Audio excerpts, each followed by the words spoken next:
பற்கள்ல சொத்தையிலிருந்து, உடல் பருமன்லேருந்து, உங்களுக்கு சர்க்கரை நோய் வரைக்கும், உங்கள் இருதய பாதிப்புக்கும், அதிக இரத்த அழுத்தத்துக்கும், ப்ளஸ் உங்களுக்கு அடிக்கடி ஏற்படுற சோர்வுக்கும், உங்கள் எதிர்ப்பு சக்தி கம்மி, இது போன பல காரணங்களுக்கும் ஒரு காமனான காரணம் இருக்குன்னா உங்களால் நம்ப முடியுதா? ஆமாங்க. அது பார்த்தீங்கன்னா, உங்கள் உணவில் அதிகப்படியாக இருக்கிற சர்க்கரை தான் அதுக்கு காரணம்.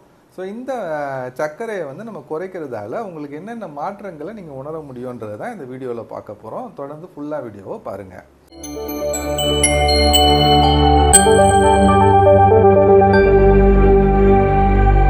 ஃபஸ்ட்டு பார்த்தீங்கன்னா, சர்க்கரை வாயில் நீங்கள் எடுக்கிற போதே சாப்பிட்ற போதே உங்கள் பற்களில் சொத்தை வர்றதுக்கு காரணமாக இருக்கும். பார்த்தீங்கன்னா, பற்களில் வந்து நிறைய பாக்டீரியாஸ் வந்து வாயில் இருக்கும். இந்த பாக்டீரியா வந்து உங்கள் உடம்புல இந்த சாப்பிட்ற சர்க்கரையில் இருக்கிற சுக்ரோஸை வந்து டைஜஸ்ட் பண்ணி ஆசிட் ப்ரொடியூஸ் பண்ணோம். இந்த ஆசிட் வந்து உங்களுக்கு பற்களில் குழி, அதாவது சொத்தை உண்டு பண்ணுறதுக்கு பிரதான காரணமாக இருக்கும். ஸோ நீங்கள் சர்க்கரையை வந்து சாப்பாடில் கம்மி பண்ணுற போது உங்கள் பற்களில் சொத்தை வர்றது கம்மியாகும். இது முதல் பலன். அடுத்தது பார்த்தீங்கன்னா, நிறைய பேருக்கு காரணமே இல்லாமல் பெயின் நிறைய இருக்கும். கழுத்து வலி, கை வலி, முட்டு வலி அந்த மாதிரி இருக்கும். இதுக்கு ஒரு முக்கியமான காரணம் என்னென்னு பார்த்தீங்கன்னா, உடம்புல வந்து இன்ஃப்ளமேஷன் அதிகமாக இருக்கிறது தான்.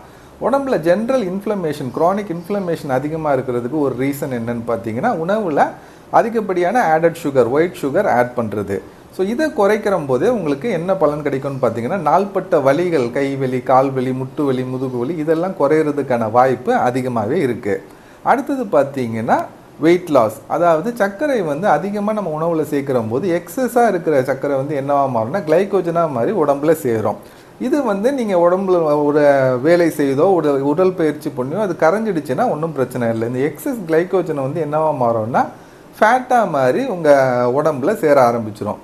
இது அதிகமாக சேர்ந்துக்கிட்டே இருக்கிற போது உங்களுக்கு உடல் வந்து எடை கூடிக்கிட்டே போகும். ஸோ உங்களுக்கு காரணமே இல்லாமல் ஆக்டிவாக தான் இருப்பீங்க, இருந்தாலும் உங்களுக்கு வந்து உடல் எடை கூடிக்கிட்டே இருக்குன்னு நீங்கள் ஃபீல் பண்ணிங்கன்னா அதுக்கு ஒரு காரணம் வந்து பார்த்தீங்கன்னா, உங்கள் உணவில் அதிகப்படியான சர்க்கரையை நீங்கள் எடுத்துக்கிறீங்களா இருக்கும். ஸோ உங்கள் உணவில் சர்க்கரையை குறைக்கிற போதே ஆட்டோமேட்டிக்காக நீங்கள் வெயிட் லாஸை உணர முடியும். அடுத்தது என்னன்னு பார்த்தீங்கன்னா, உங்களுக்கு டயபெட்டிஸ், சர்க்கரை நோய் வந்து கட்டுக்குள்ளே வரும். அது வந்து ஆப்வியஸாக தெரியும். உணவில் வந்து சர்க்கரை அதிகமாக இருக்கிற போது ரத்தத்துலேயும் சர்க்கரை அதிகமாக இருக்கும். உங்களுக்கு சர்க்கரை நோய் வர்றதுக்கான வாய்ப்பும் இருக்குது. ஸோ இந்த சர்க்கரையை நீங்கள் குறைக்கிற போது உங்கள் பிளட் குளுக்கோஸ் கண்ட்ரோல் ஆகிறதுக்கான வாய்ப்பு அதிகமாகவே இருக்குது. ப்ளஸ் உங்களுக்கு இன்சுலின் ரெசிஸ்டன்ஸும் இம்ப்ரூவ் ஆகும். ஸோ இதனால் என்ன பலன் உங்களுக்கு கிடைக்கும்னு பார்த்தீங்கன்னா, உங்களுக்கு வந்து உங்கள் கிட்னி ஃபங்க்ஷன் இம்ப்ரூவ் ஆகும். அந்த டயபெட்டிக் நெஃப்ரோபதின்றது குறையும். அடிக்கடி நீங்கள் இரவில் பார்த்தீங்கன்னா அடிக்கடி முழிச்சு பாத்ரூம் யூஸ் பண்ணுற மாதிரி இருக்கும், சிறுநீர் போகிற மாதிரி. ஸோ இந்த வந்து பாலி யூரியான்னு சொல்லுவோம். ஸோ அந்த இது வந்து கம்மியாகும். உங்கள் ப்ளஸ் பார்த்தீங்கன்னா உங்களுக்கு கண்கள் வந்து பார்வை பெட்டராக இருக்கும், கண் பாதிப்பு குறையும். டயபெட்டிக் ரெட்டினோபதின்னு சொல்கிறதும் கம்மியாகும். ஸோ அடுத்து மெயினாக என்ன பெனிஃபிட் உங்களுக்கு கிடைக்கும்னு பார்த்தீங்கன்னா, உங்களுக்கு இருதயம் பலமடையும். ஸோ பார்த்தீங்கன்னா உங்களுக்கு சர்க்கரை அதிகமாக இருக்கிற போது க்ரானிக் இன்ஃப்ளமேஷனால் இதயத்துக்கு பாதிப்பு இருக்கும், அந்த பாதிப்பு குறையும். ப்ளஸ் உங்களுக்கு ரத்த அழுத்தமும் குறையும். ஸோ சர்க்கரை அதிகமாக இருக்கிற போது ரத்த நாளங்கள் ஸ்டிஃபாக இருக்கும், பிளட் ப்ரெஷர் அதிகமாக இருக்கும். ஸோ உங்களுக்கு இந்த சுகரை நீங்கள் கம்மியாக எடுக்கிற போது உங்களுக்கு அந்த பிளட் வெசல்ஸ், ரத்த நாளங்கள்லாம் நல்லபடியாக விரிவடைஞ்சு உங்கள் ரத்த அழுத்தம் குறையிறதுக்கும் வாய்ப்பு நிறையவே இருக்குது. அடுத்து ரொம்ப முக்கியமானது என்னென்னு பார்த்தீங்கன்னா, உங்கள் தோலுக்கு நீங்கள் சர்க்கரையை குறைக்கிறது நல்லது. சர்க்கரை அதிகமாக சாப்பிட்ற போது என்ன ஆகும் அப்படின்னு பார்த்தீங்கன்னா, உங்கள் தோல்லெல்லாம் பார்த்தீங்கன்னா அந்த எலாஸ்டின், கொலாஜன் இருக்கும். இதுதான் உங்கள் தோலுக்கு நல்ல ஒரு ஹெல்த் விரிவடையும் நிலையை கொடுக்கறது. ஸோ சர்க்கரை அதிகமாக சாப்பிட்ற போது இந்த எலாஸ்டின், கொலாஜன்லாம் அஃபெக்ட் ஆகி ஒரு தோல் வந்து சுருக்கம் விழுந்து வயதான அப்பியரன்ஸ் வந்துடும். இன்னொன்று பார்த்தீங்கன்னா, நிறைய பேருக்கு அடிக்கடி முகப்பருக்கள், பிம்பிள்ஸ் எல்லாம் வந்துட்டு இருக்கும். காரணம் என்னன்னே தெரியாது. நல்லா க்ளீனாக தான் வச்சுருப்பாங்க, ஸ்கின் கேர்லாம் எடுத்துகிட்டு தான் இருப்பாங்க, அப்பயும் நிறைய பிம்பிள்ஸ் வந்துக்கிட்டே இருக்கும். அதுக்கு காரணம் என்னென்னு பார்த்தீங்கன்னா, அவங்க உணவில் வந்து இந்த சர்க்கரை அதிகமாக இருக்கிறது கூட ஒரு காரணமாக இருக்கலாம். சர்க்கரை அதிகமாக இருக்கிற போது உடம்புல வந்து ஜென்ரலைஸ்ட் இன்ஃப்ளமேஷன் அதிகமாகும் போது ஸ்கின்லேயும் என்ன ஆகும்னா பிம்பிள்ஸ் வந்து அதிகமாக வர்றதுக்கான வாய்ப்பு இருக்குது. பார்த்தீங்கன்னா, ஃபேட்டி லிவர்னு சொல்கிற நோய், அதாவது கல்லீரலில் கொழுப்பு அதிகமாக சேர்றதுக்கும் உணவுல சர்க்கரை அதிகமாக இருக்கிறது ஒரு காரணம். அதிகமாக பார்த்தீங்கன்னா, இந்த மது குடிப்பவர்களுக்கு ஆல்கஹாலிக் ஃபேட்டி லிவர்னு சொல்லுவோம், அது அதிகமாக வரும். அது இல்லாமல் பார்த்தீங்கன்னா இன்னொரு காரணம் உணவு பழக்கங்கள். அதில் மெயின் பார்த்தீங்கன்னா உணவில் சர்க்கரை அதிகமாக இருக்கும். சர்க்கரை அதிகமாக சாப்பிட்ற போது உடம்புல கொழுப்பு அதிகமாக ஃபார்ம் ஆகி என்ன ஆகும்னா உங்கள் லிவர், கல்லீரலை சுற்றியும் கல்லீரலுக்குள்ளேயும் கொழுப்பு அதிகமாக சேரும். இதை தான் ஃபேட்டி லிவர்னு சொல்லுவோம். ஸோ இதனால் என்ன பிரச்சனைன்னு பார்த்தீங்கன்னா உங்கள் லிவரால் சரியாக ஃபங்க்ஷன் பண்ண முடியாது. உங்களுக்கு தெரியும் லிவர் வந்து எக்கச்சக்கமான ஃபங்க்ஷன் அதுக்கு இருக்குது. உங்கள் டைஜஷன்லேருந்து என்சைம் ப்ரொடக்ஷன் வரைக்கும், உங்கள் ரத்தம் உறையிறது வரைக்கும் நிறைய ஃபங்க்ஷன்ஸ் இருக்கும். இது எல்லாமே அடிவாகும். ஸோ குறிப்பிட்ட ரொம்ப நாளாக சக்கரை உணவில் அதிகமாகிட்டே இருக்கும்போது சிரோசிஸ் ஆஃப் லிவர்னு சொல்லுவோம். ஈரல் வந்து ஒரு மாதிரி தழும்புகள் வர மாதிரி ஆரம்பிச்சிடும். ஸோ இதையும் கண்ட்ரோல் பண்ணாமல் போகும்போது அது லிவர் கேன்சராக மாறுறது கூட வாய்ப்பு இருக்குது. ஸோ உங்கள் உணவில் வந்து நீங்கள் சர்க்கரையை குறைக்கிற போது உங்கள் லிவர் ஹெல்த் நல்லா இருக்கும். ஒரு சில கேன்சர் வர்றதுக்கான வாய்ப்பும் கம்மியாகும். ஸோ அடுத்தது என்ன அப்படின்னு பார்த்தீங்கன்னா, உங்களுக்கு வந்து சர்க்கரையை நீங்கள் குறைக்கிற போது உங்கள் மூளையின் செயல்பாடு அதிகமாக இருக்கும். அது எப்படின்னு பார்த்தீங்கன்னா, உங்களுக்கு சர்க்கரை உணவில் அதிகமாக இருக்க என்ன ஆகும்னா, ஒரு சாப்பிட்றம்போது ஒரு குளுக்கோஸ் ஸ்பைக் இருக்கும். ஒரு ரத்தத்தில் சர்க்கரை சல்லுன்னு ஏறும். அப்போ உங்களுக்கு ஒரு எனர்ஜி கிடைச்ச மாதிரி இருக்கும். உடனே அது என்ன ஆகுனா சல்லுன்னு ட்ராப் ஆகிடும். ஸோ இதை தான் என்னன்னு சொல்லுவோம்னா குளுக்கோஸ் கிராஷ், பிளட் குளுக்கோஸ் கிராஷ்னு சொல்லுவோம். ஸோ இந்த மாதிரி ஆகிட்டே இருக்கிற போது என்ன ஆகுனா திடீர்னு பிரெயினுக்கு வந்து எனர்ஜி அதிகமாக இருக்கிற மாதிரி இருக்கும், திடீர்னு கம்மியாகும். ஸோ இது வந்து நாள்பட்ட இதில் உங்களுக்கு உடனே அதிகப்படியான சோர்வை கொடுக்கும். அதே நீங்கள் சர்க்கரை கம்மியாக யூஸ் பண்ணுறம்போது உடம்பு வந்து அடாப்ட் ஆகி ஒரு பிளட் லெவல் வந்து கரெக்டாக கான்ஸ்டண்ட்டாக இருக்கணும் சர்க்கரை. அப்போ என்ன ஆகும் அப்படின்னு பார்த்தீங்கன்னா, உங்களுக்கு இந்த நாள்பட்ட சோர்வு, அடிக்கடி உங்களுக்கு சோர்வு வர்றது இருக்காது, ஃப்ரெஷ்ஷாக இருப்பீங்க, அலர்ட்டாக இருக்கும். நீங்கள் ஒரு செயலை வந்து ஃபோக்கஸ்ட் பண்ணி பண்ணுறதுக்கு இது உதவும். அதே மாதிரி உணவில் அதிகப்படியாக சர்க்கரையை சாப்பிடும்போது டிமென்ஷியா, அந்த ஞாபக மறதி வர்றதுக்கான வாய்ப்பும் இருக்குது. ஸோ நீங்கள் சர்க்கரை குறைக்கிற போது உங்கள் பிரெயினுடைய ஃபங்க்ஷன்ஸ், மூளையின் செயல்பாடுகளும் அதிகமாகும். அடுத்து ரொம்ப முக்கியமானது என்ன அப்படின்னு பார்த்தீங்கன்னா, உங்களுக்கு எதிர்ப்பு சக்தியை கூட்டுறதுக்கு இது ரொம்பவே உதவும். எதிர்ப்பு சக்தியை இது எப்படி கூட்டும் அப்படின்னு பார்த்தீங்கன்னா, ஆராய்ச்சியில் என்ன சொல்கிறாங்க அப்படின்னு பார்த்தீங்கன்னா, சர்க்கரை அதிகமாக சாப்பிடும்போது ரத்தத்தில் குளுக்கோஸ் அதிகமாக இருக்கும்போது உங்கள் வெள்ளை அணுக்களால் சரியாக செயல்பட முடியாது. ஸோ என்னென்னு பார்த்தீங்கன்னா, உங்கள் வெள்ளை அணுக்கள் தான் உங்களுக்கு எதிர்ப்பு சக்தியை கொடுக்கும். ஒரு பாக்டீரியாவோ வைரஸோ ஃபங்கஸோ உடம்புல வரும்போது அதை முதல்ல போய் எதிர்க்கிறது என்னென்னு பார்த்தீங்கன்னா உங்கள் வெள்ளை அணுக்கள்.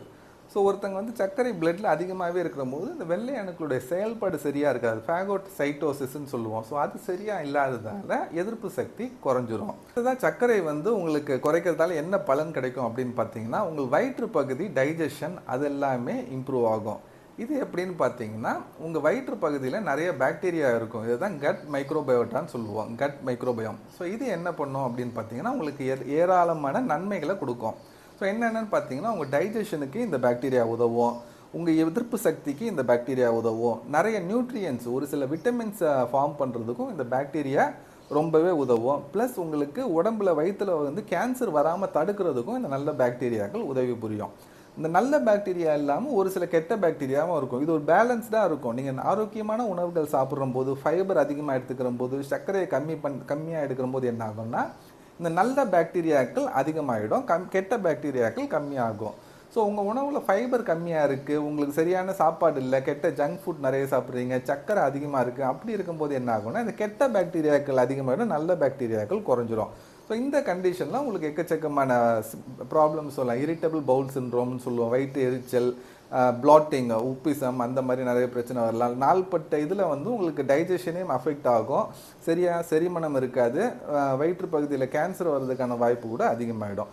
ஸோ நீங்கள் சர்க்கரையை குறைக்கிற போது இது எல்லாத்தையும் நீங்கள் தவிர்க்க முடியும். ஸோ இப்போ வந்து நீங்கள் பார்த்துருப்பீங்க சர்க்கரை குறைக்கிறதால என்னென்ன நன்மைகள் இருக்குன்னு உங்களுக்கு தெரிஞ்சிருக்கும். இப்போ ஒரு டவுட் வரும் உங்களுக்கு, சர்க்கரையை தவிர வேறு ஏதாவது யூஸ் பண்ணலாமா, அது வந்து உங்களுக்கு உடம்புக்கு நல்லதா? பார்த்தீங்கன்னா இப்போ வெல்லம் இருக்குது, ப்ரௌன் சுகர் இருக்குது, பனக்கற்கண்டு இருக்குது, தேன் இருக்குது, இதெல்லாம் நம்ம போட்டு சாப்பிட்றம்போது என்ன வித்தியாசம்? டெஃபினட்டாக பார்த்தீங்கன்னா வெள்ளை சர்க்கரையை கம்பேர் பண்ணுறம்போது இந்த ஆல்டர்னேட்டிவ்ஸ் இயற்கையாக வர, அதாவது இயற்கைக்கு க்ளோஸாக இருக்கிற சர்க்கரைக்கு, இப்போ தேன்லாம் பார்த்தீங்கன்னா நேச்சுரலாக வருது, அதே மாதிரி வெல்லம் எல்லாம் பார்த்தீங்கன்னா ரொம்ப ரிஃபைன் பண்ணாமல் ஓரளவுக்கு கிடைக்கிறது. ஸோ இதெல்லாமே உங்களுக்கு பெட்டர் தான். பட் இந்த அது கூட நீங்கள் அளவுக்கு அதிகமாக சாப்பிட்றம்போது உடம்புக்கு உள்ளே போனதுக்கப்புறமா அது குளுக்கோஸாக தான் மாறப்போகுது. ஸோ அந்த காரணத்தால் பார்த்தீங்கன்னா உங்களுக்கு இந்த சர்க்கரை குறைக்கிறதான பலன் முழுமையாக கிடைக்கணும்னா நீங்கள் இது எல்லாத்தையும் அவாய்ட் பண்ணுறதோ மினிமைஸ் பண்ணுறதோ தான் நல்லது. அது மட்டும் இல்லாமல் இப்போ நிறைய அந்த ஆர்டிஃபிஷியல் ஸ்வீட்னஸ் வருது. ஸோ இதெல்லாம் என்ன பார்த்தீங்கன்னா, இதில் வந்து சுக்ரோஸ் வந்து டைரெக்டாக இருக்காது, செயற்கையாக உண்டு பண்ணது இருக்கும். பார்த்தீங்கன்னா சுக்ராலேஸ், சாக்கரைன், ஆஸ்பர்டம், இந்த மாதிரி வேதிப்பொருட்கள் இருக்கும். ஸோ இது வந்து என்ன சொல்லுவாங்கன்னா, இதில் கலோரி இல்லை, உடம்புக்கு நல்லது தான், அப்படி தான் மார்க்கெட்டிங் பண்ணுறாங்க. பட் ரீசெண்ட் ரிசர்ச் என்ன சொல்லுதுன்னா, இதனாலேயும் உங்களுக்கு ரத்தத்தில் சர்க்கரை அளவு கூடலான்னு சொல்லுது, உடல் பருமன் வியாதி வரலான்னு சொல்லுது, சர்க்கரை வியாதி வரலான்னு சொல்லுது. ப்ளஸ் என்னென்னா உங்களுக்கு ஒரு சில கேன்சர் வர்றது கூட இது காரணங்கள் இருக்கலான்னு ஏர்லி ரிசர்ச் சொல்லுது. ஸோ அதையும் நீங்கள் அவாய்ட் பண்ணுறது தான் நல்லது. ஸோ ஸோ இப்போ உங்களுக்கு தெரிஞ்சிருக்கும் சர்க்கரையை கம்மி பண்ணுறதால என்னென்ன நன்மைகள்னு. உடனே நீங்கள் இப்போ சர்க்கரையை கம்மி பண்ணுறதால ஒரு சின்ன சின்ன இது வந்து ஒரு வித்ட்ராவல் மாதிரி உங்களுக்கு வரதுக்கான வாய்ப்பு இருக்குது. நீங்கள் வந்து பல நாள்பட்ட இதுவாக சர்க்கரையை யூஸ் பண்ணிட்டு இருப்பீங்க, நிறைய ஸ்பூன் சர்க்கரை போட்டு சாப்பிட்டுட்டு இருப்பீங்க. அப்போ வந்து உங்கள் பிரெயின் வந்து அடாப்ட் ஆகிருக்கும், இந்த இந்த டைமுக்கு நம்மளுக்கு சர்க்கரை கிடைக்கும்னு அதுக்கு ஒரு இது இருக்கும். ஸோ நீங்கள் திடீர்னு அந்த ஒரு காஃபியோ டீயோ குடிக்கிற போது உங்களுக்கு வித்ட்ராவல் மாதிரி இருக்கும். ஸோ அதுக்கு அர்த்தம் என்னென்னா நீங்கள் சர்க்கரைக்கு ஒரு வேளை அடிக்ட் ஆகிருக்கலாம். ஸோ இது எப்படி தெரியும்னு பார்த்தீங்கன்னா, அந்த டைமுக்கு குடிக்க வேண்டிய அந்த காஃபியோ அந்த சுகரி ஃபுட்டோ நீங்கள் சாப்பிடாத போது உங்களுக்கு படபடப்பு ஏற்படலாம், கண்ணு மங்கலாக தெரியலாம், தலைவலி கூட வர்றதுக்கான வாய்ப்பு இருக்குது. ஸோ இதெல்லாமே பார்த்தீங்கன்னா ஒரு கொஞ்ச நாள் தான், ஒரு 1 வீக் டு 10 டேஸ் தான் சிவியராக இருக்கும். பட் நீங்கள் வந்து உங்களுக்கு வில்ஃபுல்லாக இதை நிப்பாட்டணும், அந்த சர்க்கரையை குறைக்கணும்னு இருந்தீங்கன்னா டெஃபினட்டாக இதெல்லாம் கொஞ்சம் கொஞ்சமாக குறைஞ்சிரும். இந்த மேல் சொன்ன பெனிஃபிட் எல்லாம் உங்களால் உணர முடியும். தொடர்ந்து இப்போ ஒரு 30 நாள் சர்க்கரையை எடுத்துக்காமல் இருந்தீங்கன்னா என்னென்ன பலன் உங்களுக்கு கிடைக்கும்னு திருப்பி ஒரு முறை பார்ப்போமா. உங்களுக்கு வந்து பற்களில் சொத்தை வருது கம்மியாகும், உங்கள் வெயிட்டு கம்மியாகும், ப்ளஸ் பார்த்தீங்கன்னா உங்களுக்கு வந்து பெயின் சொல்ல முடியாத கைவலி கால்வலி அப்படிப்பட்ட பெயின் இருந்தால் அந்த ஆர்த்ரைட்டிஸ் பெயின் அதெல்லாம் கண்ட்ரோலில் வரும். உங்கள் சர்க்கரை வியாதி கட்டுக்குள்ளே வரும், உங்களுக்கு கண் பார்வை நல்லா தெரியும், அடிக்கடி நீங்கள் வந்து சிறுநீர் கழிக்கணும் நைட்டு அந்த ப்ராப்ளம் இருக்காது. ப்ளஸ் பார்த்தீங்கன்னா உங்களுக்கு இதயம் வந்து பலப்படும், உங்கள் ரத்த அழுத்தம் கண்ட்ரோலுக்குள்ளே வரும், உங்கள் தோல் நல்லது, தோல் வலுப்பெறும், ப்ளஸ் அந்த பிம்பிள்ஸ் இந்த ஆக்னி அதெல்லாம் வர்றது கம்மியாகும். அது அடுத்ததாக பார்த்தீங்கன்னா உங்கள் இம்யூனிட்டி கூடும், உங்களுடைய கான்சன்ட்ரேஷன் ஃபோக்கஸ் அதெல்லாம் பெட்டராக இருக்கும், உங்கள் எதிர்ப்பு சக்தி அதிகமாகும். ப்ளஸ் என்னென்னு பார்த்தீங்கன்னா உங்களுக்கு உடலுக்கும் நல்லது, உங்களுக்கு வந்து நல்ல பாக்டீரியா உடம்புல அதிகமாக இருக்கும். ஸோ இந்த சேலஞ்சை உங்களுக்கு இன்ட்ரெஸ்ட் இருந்தால் எடுத்து பாருங்கள். ஒரு மாதத்துக்கு சர்க்கரையை அவாய்ட் பண்ணி பாருங்கள். சர்க்கரைனா நேச்சுரல் ஃபார்ம், ஒயிட் சுகர் எல்லாத்தையும் கொஞ்சம் அவாய்ட் பண்ணி பாருங்கள். நான் சொன்ன மாதிரி இனிஷியலாக அந்த வித்ட்ராவல் மாதிரி உங்களுக்கு இருக்கும், நீங்கள் ஆல்ரெடி சர்க்கரைக்கு ரொம்ப யூஸ் ஆகிட்டு இருந்தீங்கன்னா. பட் டெஃபினட்டாக இந்த நன்மைகள் எல்லாம் உங்களுக்கு கிடைக்கும். ஸோ நீங்கள் இதை ஃபஸ்ட்டு பார்க்க ஆரம்பித்த உடனே டெஃபினட்டாக திருப்பியும் உங்களுக்கு அந்த பேக் டு அந்த அன்ஹெல்த்தி லைஃப் ஸ்டைல், அந்த திருப்பி நிறைய சர்க்கரை போட்டு சாப்பிட்றதுக்கு நீங்கள் போக மாட்டீங்க.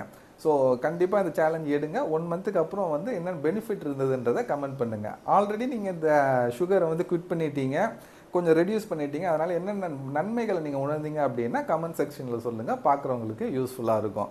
ஸோ இந்த வீடியோ உங்களுக்கு பிடிச்சிருக்கும்னு நினைக்கிறேன். யாருக்காவது இது பெனிஃபிட்டாக இருக்கும்னு ஃபீல் பண்ணிங்கன்னா ஷேர் பண்ணுங்கள். சேனலை மறக்காமல் லைக் பண்ணி சப்ஸ்கிரைப் பண்ணி வச்சுக்கோங்க. மேலும் ஒரு நல்ல வீடியோவில் உங்களை சந்திக்கிறேன். தேங்க்யூ.